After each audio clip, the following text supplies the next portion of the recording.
नमस्कार. शेवटी निरूपासमोर सगळा भूतकाळ सुधाकरने सांगितलेला असतो. तेव्हा मात्र निरूपा खूपच हादरलेली असते. त्यावेळेला आजी निरूपाला बोलते, बघितलंस निरूपा, बघ, स्वतःच्या डोळ्यांनी बघ. आजपर्यंत माझ्या लेकाला हिनवत आलीस, नाही नाही ते बोलत आलीस. सत्या त्याचा अनावरच मुलगा आहे असे टोमणे मारलेस. पण दिसतंय ना, नक्की अनावरच मुलगा कोणाचा आहे ते. तेव्हा निरूपा बोलते, अहो तुम्ही मला हे सर्व आधीच का सांगितलं नाही? का गोष्टी माझ्यापासून तुम्ही लपवून ठेवल्यात? काय गरज होती लपवून ठेवायची? तेव्हा सुधाकरराव बोलतात, मग निरूपा मी काय करणार होतो? माझ्याकडे पर्यायच नव्हता. कारण अनुसयाने तशी माझ्या वचन घेतलं होतं की मी काहीही झालं तरी कोणालाही सांगायचं नाही. आणि मी खरं सांगायचं तर म्हणूनच सांगितलं नाही. तेव्हा लगेच निरूपा बोलते, अहो माझ्या सख्या बहिणीचा मुलगा सत्या होता. मग तुम्ही हे सत्य माझ्यापासून का लपवलं? तुम्हाला हे सर्व मला सांगायची गरज नाही का वाटली? तेव्हा लगेच सुधाकरराव बोलतात, काय झालं असतं त्याच्यानी? तुझं वागणं बदललं असतं. जसे तू मला टोमणे मारतेस तसेच टोमणे तू तुझ्या बहिणीला मारले असतेस. तेव्हा लगेच निरूपा बोलते, असं काहीही झालं नसतं. अहो सत्या जर का माझ्या बहिणीचा मुलगा आहे तर मी नक्कीच त्याला मनापासून स्वीकारलं असतं. तुम्ही असा विचारच का करताय? तुम्ही असं मनात काहीही आणू नका. तेव्हा मात्र त्याची खूपच चिडचिड झालेली असते. त्यावेळेला लगेच पंकज बोलतो, पण मम्मा तू या गोष्टीवरती कसा काय विश्वास ठेवतेस? आता सुद्धा जर का पप्पा आपल्याला फसवत असतील तर? तेव्हा लगेच मोठ्याने सुधाकरराव बोलतात, पंकज मला त्या गोष्टीची गरज वाटत नाही. आणि तुझ्या या घाणेरड्या तोंडातून माझं नाव नाही घेतलंस ना तरी बरं होईल. पंकज तू माझ्यावरती आरोप करतोस, तुझी हिंमत तरी कशी झाली? तेव्हा लगेच पंकज बोलतो, बस झालं पप्पा, आता सुद्धा तुम्ही खोटच सांगताय असं मला वाटतंय. तेव्हा लगेच निरूपा बोलते, नाही, तुझे पप्पा आता तरी खोटं बोलत नाही याची मला खात्री आहे. आजपर्यंत सगळ्या गोष्टींसाठी मी त्यांना ब्लेम करत आले. नाही नाही ते त्यांना बोलत आले, पण आता नाही. आता मात्र मला त्यांचा अपमान करायचाच नाहीये. तेव्हा मात्र सुधाकरराव बोलतात, निरूपा एक गोष्ट लक्षात ठेव, तुझ्यामुळे माझ्या सत्याला कधीच प्रेम मिळालं नाही. माझा सत्यजित कायमच तुझ्या प्रेमाला मुकला. खरं सांगायचं तर आता सुद्धा त्यांनी हे घर सोडून जावं अशीच माझी इच्छा आहे.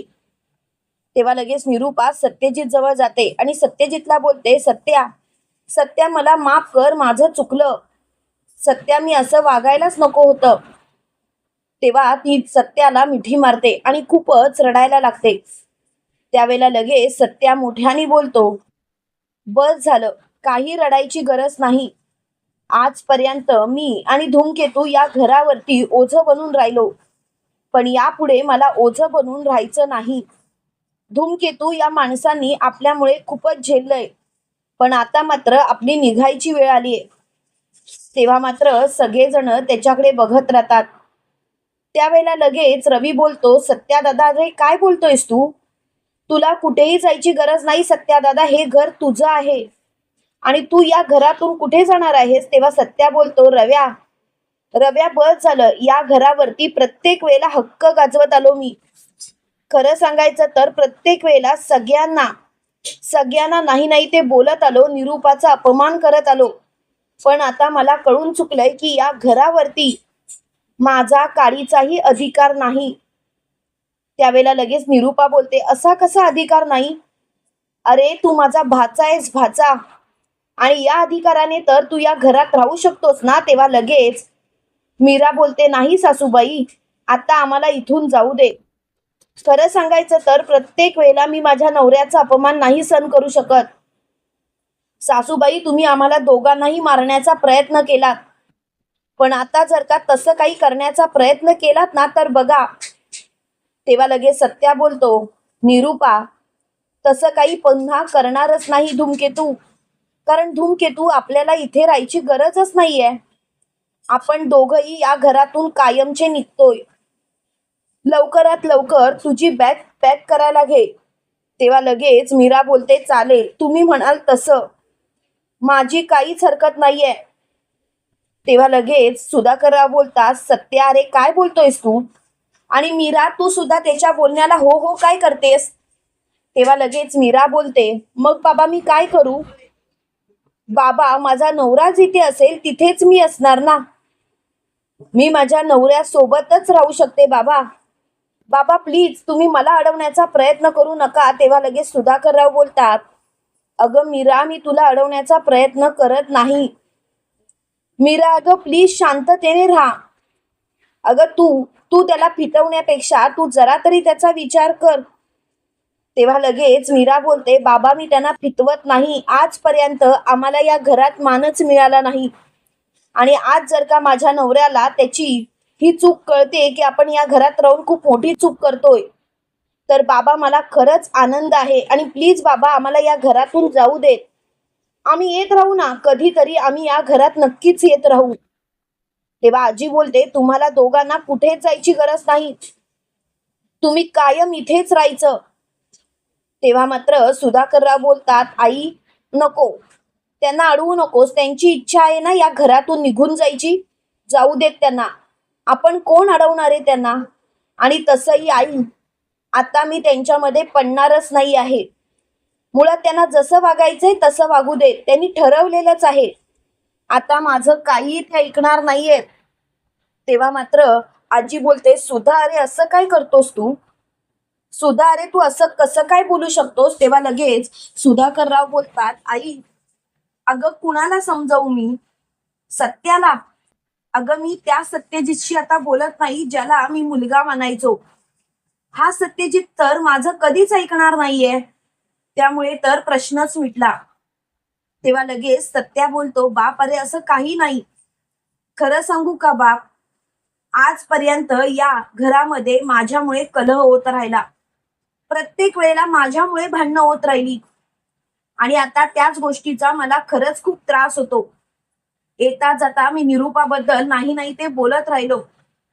पण आता मात्र मला निरूपा तुला एक गोष्ट सांगायची आहे. मावशी म्हणून का होईना पण तू माझ्यावरती जरासं तरी प्रेम कायम करत राहावं एवढीच इच्छा आहे. तेव्हा निरूपा बोलते, सत्या आजपर्यंत मी सगळ्या गोष्टी तुझ्या चुकीच्या ठरवल्या. तुला मारण्याचा प्रयत्न केला, तुला संपवण्याचा प्रयत्न केला. पण सत्या आजपासून मी तुला माझा मुलगा म्हणून स्वीकारते. तेव्हा लगेच सत्या बोलतो, त्याची काही गरज नाही. आणि तसंही मनाविरुद्ध जाऊन तू कोणत्याच गोष्टी करू नये असं मला वाटतं. तेव्हा लगेच मीरा बोलते, सासूबाई अहो कशाला उगाच नाटकं करताय? आणि तसंही मला माहिती आहे ना तुम्हाला हे आवडतच नाही. तेव्हा लगेच निरूपा बोलते, अगं मीरा असं नको ना विचार करूस. मीरा एक गोष्ट लक्षात ठेव, मला सत्या तेव्हा आवडत नव्हता जेव्हा मला कळून चुकलं होतं की हा माझा मुलगा नाहीये. आणि खरं सांगू का, तेव्हा माझ्या मनात फक्त आणि फक्त रागच होता. पण आता मात्र माझ्या मनात राग नाहीये. आता मात्र माझ्या मनात सत्याविषयी प्रेम आहे. तेव्हा लगेच मीरा बोलते, वा सासूबाई वा, तुम्हाला आता कळून चुकलं ना की सत्या तुमच्या बहिणीचा मुलगा आहे. तसं तुमच्या मनातील प्रेम जागा झालं. सासूबाई खरंच कमाल आहे तुमची. तुम्ही जसा वारा येईल त्या दिशेने पाठ फिरवता. तेव्हा लगेच निरूपा बोलते, मीरा तुला काय बोलायचं आहे ते बोल. खरं सांगू का, आज माझ्या मनाविरुद्ध सगळ्या गोष्टी घडत असल्या तरी सुद्धा एक गोष्ट लक्षात ठेवायची, प्लीज या सर्व गोष्टींचा विचारच करू नकोस. तेव्हा मात्र निरूपाला खूपच राग आलेला असतो. त्यावेळेला लगेच निरूपा मोठ्याने बोलते, आता सगळं काही संपलं. त्यावेळेला लगेच सुधाकरराव बोलतात, निरूपा याच गोष्टीचा जर का तुला आधीच अंदाज आला असता तर बरं झालं असतं, असं नाही का वाटत? निरूपा प्लीज जरा विचार कर. तेव्हा लगेच निरूपा बोलते, मला कोणत्याच गोष्टीचा विचारच करायचा नाहीये. मी सांगतेय ना, मला आता पश्चाताप होतो या गोष्टीचा. आणि म्हणूनच कदाचित मी तुमच्या सर्वांची माफी मागते. सत्या मी तुला कुठेच जाऊ देणार नाही. तेव्हा लगेच सत्या बोलतो, धूमकेतू तुला सांगितलं ना आपली बॅग पॅक करायला घे, आपण काही इथे राहणार नाही आहोत आणि लवकरात लवकर आपण इथून निघून जायचंय. तेव्हा मोठ्यानी मीरा बोलते, अहो अहो एकदा तरी घरच्यांच्या बोलण्याचा विचार करताय का? तेव्हा लगेच सत्या बोलतो, का धूमकेतू, तू घाबरलीस का? तुला असं वाटतंय का मी तुला रस्त्यावर नेऊन ठेवेन? तेव्हा लगेच मीरा बोलते, अहो काय बोलताय तुम्ही? तुम्ही जिथे राहाल तिथे मी सुखाने राहायला तयार आहे. तुम्ही असा विचार तरी कसा काय करू शकता? त्यावेळेला लगेच मोठ्यानी निरूपा बोलते, मीरा मीरा अगं तू तरी समजून सांग त्याला. तेव्हा लगेच मीरा बोलते, नाही सासूबाई, मी त्यांना काही एक समजून सांगू शकत नाही, कारण सासूबाई सगळं काही संपल्यात जमा आहे. त्यावेळेला लगेच मोठ्यानी सत्या बोलतो, हे बघ निरूपा, आता हा विषय सोड. आणि तो स्वतः रूम मध्ये जातो आणि बॅग पॅक करायला घेतो. ते बघून चांगलेच धाबे निरूपाचे दणाणलेले असतात. निरूपा मोठ्याने बोलते, सत्या सत्या, अरे असं नको ना करूस. सत्या, अरे तू असा विचारच का करतोस?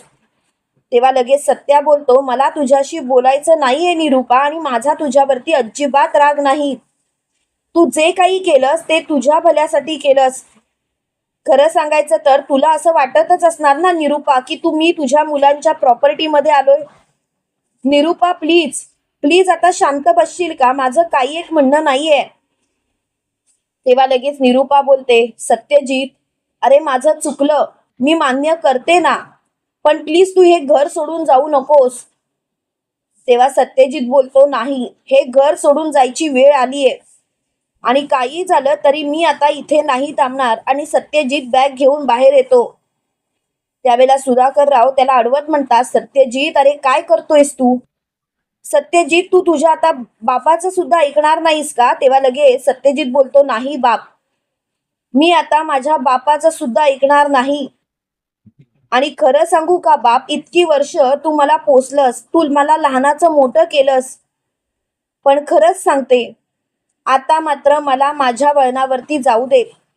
माझी वाट मला स्वतः चालू दे. तेव्हा लगेच मीरा बोलते, बाबा राहू देत, आम्ही निघतो. तेव्हा आजी बोलते, असं कसं निघतो? सत्यजित, तू माझं सुद्धा ऐकणार नाहीयेस का? तेव्हा लगेच सत्यजित बोलतो, हे बघ आजी, आता हा विषयच काढू नकोस. प्लीज आजी, स्वतःला शांत कर. तेव्हा लगेच आजी बोलते, सत्यजित, मी तुला शेवटचं सांगतेय, तुला कुठेही जायची गरज नाही. या घरावरती जेवढा पंकज आणि रवीचा अधिकार आहे तेवढाच तुझा आहे. तेव्हा मात्र मोठ्यानी सत्यजित बोलतो, नाही, मला त्यांच्या हक्कामध्ये भागीदार व्हायचं नाहीये, आणि हे सर्व माझं नाही. आणि निरूपाचं तरी काय चुकलंय? निरूपा जे काही वागते ते अगदी बरोबर आहे. तेव्हा लगेच निरूपा बोलते, सत्यजित, अरे तू मला माझ्या चुकांची जाणीव करून देऊ नकोस. खरंच मला पश्चाताप होतोय तुझ्याशी या सर्व गोष्टी वागल्यामुळे. तेव्हा लगेच मोठ्याने सत्यजित बोलतो, निरूपा, खरं सांगू का, मी तुला माफ केलं, कारण तू जरी माझी आई नसलीस तरी मावशी तरी आहेसच ना. आणि निरूपा, आता उगाच गोष्टी ताणू नकोस. आता तू सुद्धा सुखाने राहा आणि आम्हाला सुद्धा सुखाने जगू देत. म्हणूनच तर मी या घरातून बाहेर पडतोय. तेव्हा मात्र निरूपा बोलते, अरे त्यासाठी तुला बाहेर पडायची गरज काय? आपण इथेच राहूया ना आनंदाने, सगळेजण एकत्र. त्यावेळेलाच मीरा बोलते, अहो काय हरकत आहे? आता बघितलं ना, सासूबाईंना सुद्धा तुम्ही खरे कोण आहात हे कळलंय, त्यामुळे तुम्हाला काळजी करायची गरजच नाहीये. प्लीज ह्या सर्व गोष्टी इथल्या इथे थांबवा. तेव्हा मात्र मोठ्यानी सत्यजित बोलतो, नाही, मला या गोष्टीचा विचारच करायचा नाहीये. प्लीज या सर्व गोष्टी थांबवल्यात तर बरं होईल. त्यावेळेला लगेच मीरा सत्यजितला बोलते, अहो मी तुमच्याशी शेवटचं काहीतरी मागते, आपण सगळेजण एकत्र इथे राहूया ना. तेव्हा लगेच सत्या बोलतो, धूमकेतू, तुला इथे एकत्र राहायचंय? धूमकेतू, तुला खरंच असं वाटतं आपण इथे राहिल्याने सगळेजण खुश राहतील? धूमकेतू, मला उगाचच आपल्यामुळे कोणत्याच गोष्टी वाईट घडलेल्या नको आहेत. त्यावेळेला लगेच मोठ्याने मीरा बोलते, अहो असा विचारच का करताय? सासूबाई बदललेल्या आहेत, आणि जर का त्यांच्या मनात असं काही असतं तर कदाचित त्या परत आपल्याला इथे राहा असं बोलल्याच नसत्या ना. आणि या वेळेला सासूबाई खरंच बोलतायत, त्यामुळे तुम्ही काळजी करू नका. काही चुका केल्या तर मी स्वतः सांगतोय तुला, मी स्वतः या घरातून बाहेर पडेन तुला घेऊन तुझ्या सोबत. सत्यजित, आता तरी विश्वास ठेव. त्यावेळेला लगेच निरूपा मीरा आणि सत्यजितचे पाय धरते आणि त्यांना बोलते, मला माफ करा, माझं चुकलं. आजपर्यंत मी तुमचा तिरस्कार केला, तिटकारा केला, पण आज खरंच मायेनं तुम्हाला सांगते, हे घर तुमचं आहे. तेव्हा पंकज बोलतो, मम्मा काय चाललंय तुझं? मम्मा, कितीही काही झालं तरी सुद्धा या घरावरती याचा अधिकार नाही ना. तेव्हा लगेच निरूपा बोलते, पंकज गप्प बस, या घरावरती त्याचा अधिकार कसा नाही? अरे तुझ्या बापाचा अनावरस मुलगा नसताना सुद्धा त्यांनी स्वतःचं नाव त्याला दिलं. अरे तो माझ्या बहिणीचा मुलगा आहे आणि मी मात्र तुझ्या बापाला कायम हिनवत राहिले. तुझा बाप जर का हे सर्व करू शकतो तर एक मावशी म्हणून मी माझ्या भाच्याच्या बाबतीत एवढंसं करू शकत नाही. एक गोष्ट लक्षात ठेवायची, जसा पंकज, जसा रव्या, तसाच माझ्यासाठी आजपासून सत्या. माझा सत्या माझ्याजवळ कायम राहणार आणि जर का त्याला कुणी बाजूला करण्याचा प्रयत्न जरी केला ना तर मात्र मी माफ करणार नाही. तेव्हा मात्र तिची खूपच चिडचिड झालेली असते. त्याच वेळेला लगेच मीरा बोलते, सासूबाई तुमच्यातला हा बदल बघून खरंच खूप भारी वाटलंय, पण सासूबाई खरंच तुमच्यातला हा बदल कायम असाच राहील ना? तेव्हा लगेच निरूपा बोलते, मीरा मला तुझं बोलणं कळतंय, पण मीरा माझ्यावरती विश्वास ठेव, हा बदल असाच राहणार, काळजी करायची गरज नाहीये. तेव्हा मात्र मीरा खूप खुश असते.